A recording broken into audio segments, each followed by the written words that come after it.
नमस्ते। ये संस्कृत का हमारा दूसरा वीडियो है। 8वीं कक्षा का ये पहला वीडियो है।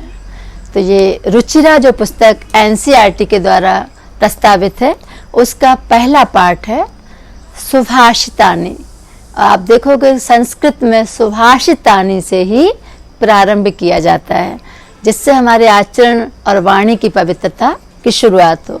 आप जानते हैं सुभाषित शब्द का अर्थ क्या होता है? सुपसर्ग है इसमें और भाषित शब्द है, तो इसका अर्थ होता है सु का अर्थ है इधर सुंदर, मधुर, मीठी और भाषित का अर्थ है वचन। जिन श्लोकों में सुंदर वचन समाहित हों उसे सुभाषितानि कहा गया है। तो मैं सुभाषितानि की शुरुआत करती हूँ। पहला आपका श्लोक है गुणा गुणज्ञेषु गुणा भवन्ति ते निर्गुणं प्राप्य भवन्ति दोषा सुस्वाद तोया प्रभवन्ति नद्या समुद्रम आसाद्य भवन्ति पेया। आपको शुद्ध उच्चारण सीखना है, संधि विच्छेद के साथ पढ़ना सीखना है, फिर आप अपने आप ही इनके अर्थ निकालने लगेंगे। तो सुनने, ध्यान से उच्चारण भी सुने और अर्थ भी सुने कि गुणा गुणज्ञेषु गुणा भवन्ति। गुणा का अर्थ दर गुण, गुणज्ञेषु गुणवान व्यक्तियों के पास, गुण भवन्ति गुणवान व्यक्तियों में गुण होते हैं, गुणवान व्यक्तियों में गुण होते हैं। ते निर्गुणम प्राप्य भवन्ति दोषा।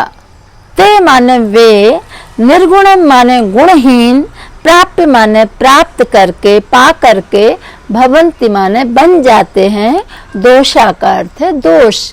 जो गुणवान व्यक्तियों के पास जाकर गुण बन जाते हैं, वही गुण निर्गुण व्यक्तियों के पास जाके दोष बन जाते हैं। सुस्वाद तोया प्रभवन्ति नद्या। नदियां, सु माने सुंदर, स्वाद माने स्वाद, तोया माने नदी, जल, तोया जल, प्रभवन्ति माने बहती हैं, निकलती हैं, नद्या माने नदियां। नदियां सुंदर जल के साथ निकलती हैं। नदी जब बहती है, जहां से निकलती है, नदी का जल बहुत मीठा होता है, सुंदर सुस्वाद होता है, लेकिन समुद्रमासाद्य भवन्ति पेया। किंतु समुद्र तक पहुंचकर ये अपेया, ना पीने योग्य, ये पीने योग्य नहीं रहती हैं, अर्थात खारी हो जाती हैं, क्योंकि समुद्र का पानी खारा होता है। तो समुद्रम आसाद्य, समुद्र के पास पहुंचकर भवन्ति हो जाती हैं अपेया, ना पीने योग्य, माने नहीं। तो कितनी सुंदर बात है कि गुणवान व्यक्तियों के पास गुण होते हैं और वो गुण मल्टीप्लाई हो जाते हैं, बढ़ जाते हैं। गुणवान और गुणों को बढ़ा देता है। तो हमें गुणी व्यक्तियों के साथ रहना चाहिए, क्योंकि निर्गुणम भवन्ति दोषा। गुणहीन व्यक्ति के पास गुण भी दोष युक्त हो जाते हैं, दोष ही बन जाते हैं, क्योंकि नदियां मीठे जल के साथ बहती हैं, लेकिन समुद्र तक पहुंचते पहुंचते खारी हो जाती हैं, समुद्र में मिलकर खारी हो जाती हैं। तो बहुत सुंदर बात है, किसके पास बैठना है आपको, किस तरह का बनना है आपको, कहाँ आपके गुणों में क्या फर्क आएगा, ये सुभाषितानि सिखा रही है। अगला श्लोक है साहित्य संगीत कला विहीना साक्षात पशु पुच्छ विषाणहीना तृणम न खादन्नपि अपि जीवमाना तद भागदेयम परम पशु नामा। अब आप सुने, साहित्य संगीत कला विहीना। साहित्य आपका लिटरेचर, पढ़ना, किताबें, रीडिंग हैबिट, पढ़ने की आदत, सुंदर शास्त्र, तो साहित्य है। संगीत का ज्ञान होना, कला, विभिन्न कलाओं में पारंगत होना, तो यही प्राप्त करने में हमारे जीवन की भलाई है। मनुष्य जीवन अगर हम साहित्य, संगीत और कला से हीन हैं, तो साक्षात पशु, रचनाकार कहते हैं कि वो व्यक्ति साक्षात पशु के समान है। आपको साक्षात पशु ही है वो, बस क्या अंतर है? पुच्छ विषाणहीना। पुच्छ का अर्थ होता है पूंछ और विषाण का अर्थ होता है सींग। पशुओं के पूंछ और सींग होती है, लेकिन मनुष्यों में ये नहीं पाई जाती। तो ये मनुष्य होते हुए भी जानवर हैं, केवल तृण न खादन न पी, बिना पूंछ और बिना सींग के और चारा नहीं खाते हैं, फिर भी जीवित रहते हैं। लेकिन तत्पशुनाम, उनका भाग्य पशुओं से भी गया बीता है। पशु तो पशु है इसलिए ऐसे हैं, लेकिन जो मनुष्य होते हुए भी पशु है, वो तो पशुओं से भी गया बीता कहलाएगा। तो किसके लिए कहा? जिसके पास साहित्य नहीं है, संगीत नहीं है और कला नहीं है, और फिर भी वो मनुष्य है, जीता है। तो किस लिए जीता है? क्योंकि जानवर भी अपना पेट भरते हैं। तो अगर ये कलाएं आपके पास नहीं है, मनुष्यता भी नहीं है, आपने अपने जीवन में कोई निखार नहीं लाया, तो आप और जानवर में कोई अंतर नहीं है। तो क्या सीखना है हमें? अपने हर दिन अपने ज्ञान को बढ़ाना है, अच्छी साहित्य की पुस्तकें पढ़ना है, कला के साथ रहना है। अगले श्लोक की तरफ। लुब्धस्य नश्यति यशा पिशूनस्य मैत्री नष्ट क्रियस्य कुलम अर्थ परस्य धर्मा विद्या फलम व्यसनना कृपणस्य सौख्यम राज्यम प्रमत्त सचिवस्य नराधिपस्य। लुब्धस्य का अर्थ होता है लालची व्यक्ति का। यशा माने यश, कीर्ति। पिशुनस्य माने होता है चुगलखोर व्यक्ति का। मैत्री माने मैत्री। लालची व्यक्ति का यश, चुगलखोर व्यक्ति की मैत्री, नष्ट क्रियस्य कुलम अर्थ परस्य धर्मा। कर्महीन व्यक्ति का, जो कोई कार्य नहीं करता, उसका कुल, और अर्थ धन को महत्व देने वाले व्यक्ति का धर्म, बुरी आविद्या फलम व्यसनना। व्यसन का अर्थ होता है बुरी आदतें। तो व्यसनना माने बुरी आदतों वाले व्यक्ति की विद्या का फल अर्थात विद्या। कृपणस्य सौख्यम, कृपण का अर्थ होता है कंजूस। कंजूस व्यक्ति का सुख, और राज्यम प्रमत्त, प्रमत्त का अर्थ होता है प्रमाद करने वाला, आलस्य करने वाला। तो आलसी व्यक्ति, प्रमाद करने वाले मंत्री युक्त राजा का राज। सचिव का अर्थ है मंत्री। तो जिस राजा का मंत्री प्रमादी है, प्रमाद युक्त मंत्री वाला राजा का राज्य नष्ट हो जाता है। तो किसके पास क्या नहीं रहता? ये आप एक बार फिर से देखें। लुप्तस्य नश्यति यशा, लालची व्यक्ति का यश नष्ट हो जाता है। चुगलखोर व्यक्ति की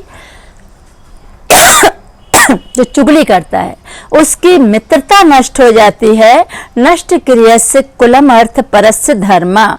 और जो धन को बहुत महत्व देता है, परिवार को महत्व नहीं देता, धर्म को महत्व नहीं देता, धन को महत्व देता है, उसका धर्म नष्ट हो जाता है, धर्म परायणता समाप्त हो जाती है।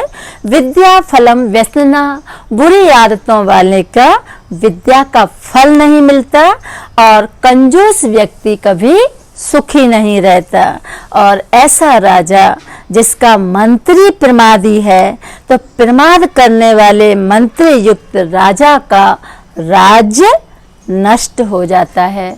तो हमें ऐसे लोगों से, इन दुर्गुणों से स्वयं को बचाना चाहिए। अगला श्लोक है। पीत्वा रसम तु कटुकम मधुरम समानम माधुर्यमेव जनेन मधुमक्षिकासौ संतस तथैव संसज्जन दुर्जनानाम श्रुत्वा वचा मधुर सूक्त रसम सृजन्ति।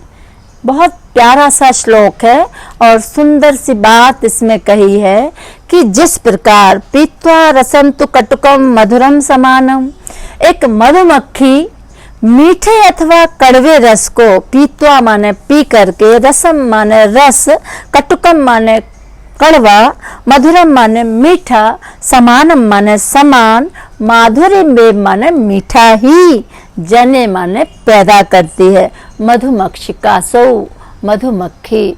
मधुमक्खी चाहे कड़वे रस का पान करे, चाहे मीठे रस का पान करे, लेकिन वो उसे मीठा ही बना देती है।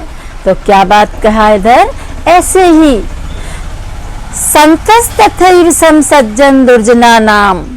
संत लोग जो सज्जन व दुर्जन लोगों की बात एक समान सुनकर, दुर्जन की बुरी बातें सुनकर और सज्जनों की सुंदर बातों को सुनकर वो जो रचना करते हैं वो सुंदर बातों का ही सृजन करते हैं। तो संत तथैव सम सज्जन दुर्जना नाम, दुर्जन और सज्जनों की अलग अलग बातों को सुनकर भी श्रुत्वा वचा, श्रुत्वा माने सुनकर, वचा माने वचनों को, मधुर सूक्त रसम सृजंती, मधुर सूक्तियों का ही सृजन करते हैं। सूक्ति का अर्थ सुंदर उक्ति, मधुर बातें, मीठी बातें, सुभाषितानी, इन्हीं का सृजन करते हैं। तुलना किससे की, मधुमक्खी से, कि वो चाहे कड़वा रस पिए चाहे मीठा पिए, सृजन उसे मीठा ही करना है। ऐसे ही जो संत व्यक्ति हैं, संत लोग हैं, वो चाहे सज्जन की बात सुने चाहे दुर्जन की, लेकिन जो वो बोलेंगे वो सूक्ति ही होगी, सुंदर कथन ही होगा। बहुत सुंदर बात है। तो हमें सज्जन बनना है, संत बनना है। अगला श्लोक है, बिहाय पौरुषम यो ही दैव मेवावलंबते, प्रासाद सिंहवत तस्य मूर्धन तिष्ठन्ति वायसा। जो व्यक्ति, विहाय माने छोड़कर, पौरुष माने पुरुषार्थ को, यो माने जो, दैवम अवलंबते, दैवम माने भाग्य का, अवलंबते माने सहारा लेते हैं। जो व्यक्ति पुरुषार्थ को छोड़ते, मेहनत को छोड़कर, उद्यम को छोड़कर केवल भाग्य का सहारा लेते हैं, प्रासाद सिंहवत तस्य मूर्धन तिष्ठन्ति वायसा। प्रासाद माने महल के द्वार पर बने, सिंह माने शेर, जो महल के द्वार पर शेर बने रहते, सिंह द्वार कहते हैं हम प्रासादों में, नकली शेर बने रहते हैं जो। तो प्रासाद माने महल के द्वार पर शेर की तरह, तिष्ठन्ति वायसा, उनके सिर पर कौवे भी बैठ जाते हैं। वायसा माने कौवे। तो कहने का तात्पर्य क्या है, नकली, कृत्रिमता, दिखावा।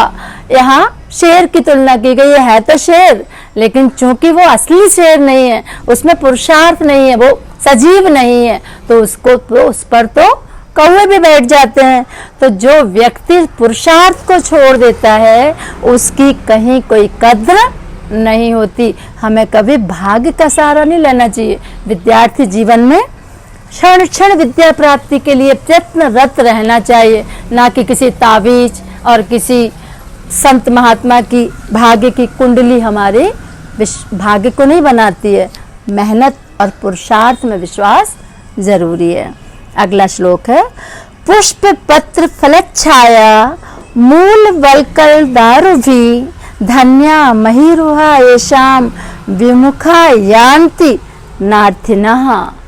बहुत सुंदर तरीके से कहा कि फूल, पत्ते, छाया, जड़, छाल, लकड़ियों से वृक्ष धन्य होते हैं।